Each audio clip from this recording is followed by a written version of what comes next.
நாளைக்கான வீடியோ தாங்க வந்திருக்கு. வீடியோ வந்து சூப்பராக இருந்துச்சு அப்படின்னு தாங்க சொல்லணும். பயங்கரமான ட்விஸ்ட் ஒன்று நடக்குது அப்படின்னு தாங்க சொல்லணும். அதாவது வந்து நம்ம கௌதம் மதுமிதாவோட கல்யாணத்தை நிப்பாட்டுறதுக்காக வந்து ஒரு பொண்ணு வந்து மதுமிதா கிட்ட வந்து நடந்து உண்மையெல்லாம் சொல்கிற மாதிரி காட்டுறாங்க அப்படின்னு தாங்க சொல்லணும். இந்த பக்கம் பார்த்தா கௌதம் வந்து ராமச்சந்திரனோட காலெல்லாம் கழுவி விடுற மாதிரி காட்டுறாங்க. வீடியோ வந்து சூப்பராக இருக்குங்க. அதெல்லாம் பார்க்குறவங்க சேனலை மட்டும் மறக்காமல் லைக் அண்ட் சப்ஸ்கிரைப் மட்டும் பண்ணிடுங்க.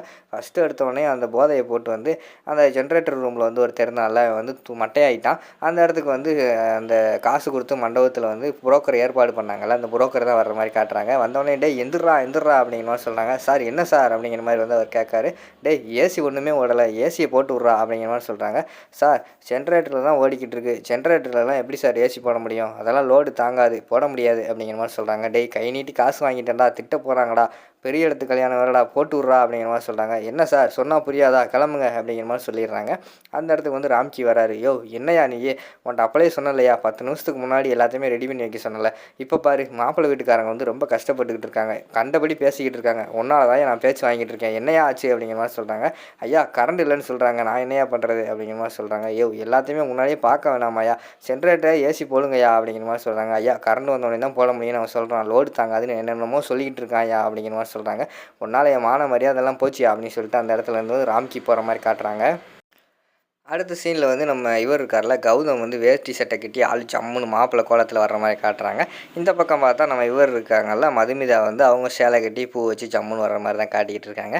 அதை பார்த்தோன்னே அரவிந்த் வந்து சொல்கிறாங்க, டேய் இப்போ தாண்டா சூப்பராக இருக்குது, மாப்பிள்ளை கலை வந்துடுச்சாடா அப்படிங்கிற மாதிரி சொல்கிறாங்க. டேய் ஏன்டா கிண்டல் பண்ணிக்கிட்டு இருக்க, சும்மா அறா அப்படிங்கிற மாதிரி வந்து நம்ம கௌதம் சொல்கிற மாதிரி காட்டுறாங்க. அந்த நேரத்தில் வந்து பாட்டி வந்து சொல்கிறாங்க, வெளியில் வாங்கப்பா, சில சம்பிரதாயம் எல்லாம் பண்ண வேண்டியிருக்கு, வெளியில் வாங்க அப்படின்னு சொல்லிட்டு எல்லாத்தையுமே கூப்பிட்ற மாதிரி தான் காட்டுறாங்க.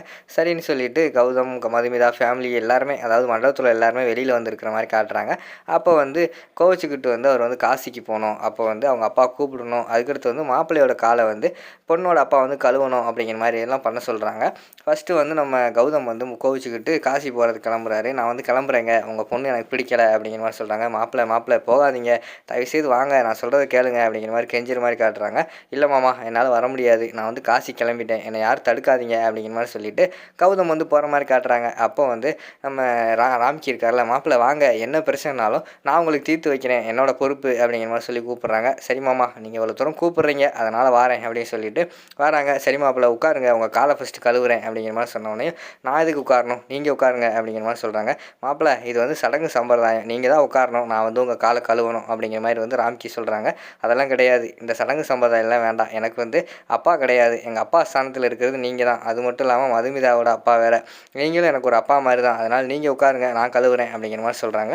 அதை பார்த்தோன்னே இங்கிட்டு பார்த்தா சகுந்தலாவுக்கு வந்து பயங்கரமான கோவம் வந்துடுது. என்னடா அவன் இப்படி பேசிக்கிட்டு இருக்கானே அப்படின்னு சொல்லிட்டு அவங்க கோவப்படுற மாதிரி காட்டுறாங்க. இங்கிட்டு பார்த்தா நம்ம கௌதம் வந்து விடுற மாதிரி தெரியல, நீங்கள் உட்காந்தே ஆகணும், உட்காருங்கன்னு சொல்லிட்டு கையை பிடிச்சி உட்கார வச்சிடுறாரு.